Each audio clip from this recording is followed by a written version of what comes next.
In today's video, I'm going to teach you how to customize your Webflow project by adjusting some key settings. Whether you're a seasoned Webflow user or just getting started, these steps will help you manage your project settings efficiently. Let's dive in. First, you're going to want to access your project settings.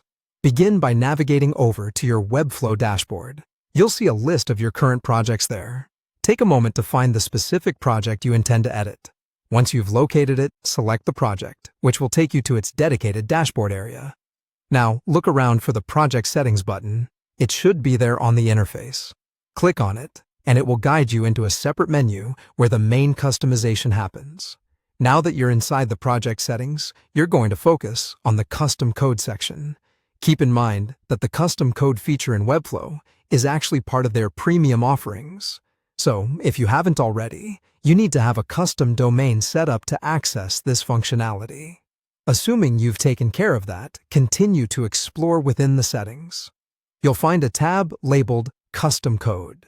Click on it, and it will open up a new array of options for you to customize.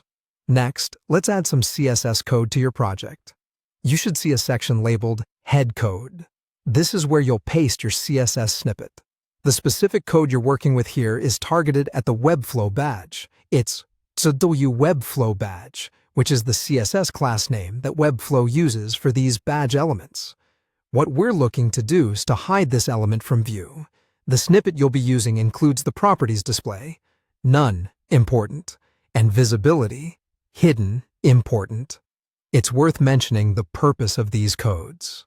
Display, none, important, completely removes the element from the document flow, and by adding the slight important declaration, you ensure that this style takes priority over any other potentially conflicting styles. On the other hand, visibility, hidden, important, make sure that while the element is hidden, it still occupies space within the document. By using both these properties, you'll have a robust method to conceal the badge. Finally, after adding your CSS code, don't forget the crucial step of saving your changes. You'll usually find a Save Changes button at the bottom of the page or within the Custom Code tab. Click it to apply the custom code you've just entered. This ensures that the changes are live and will take effect on your project. That wraps up today's tutorial.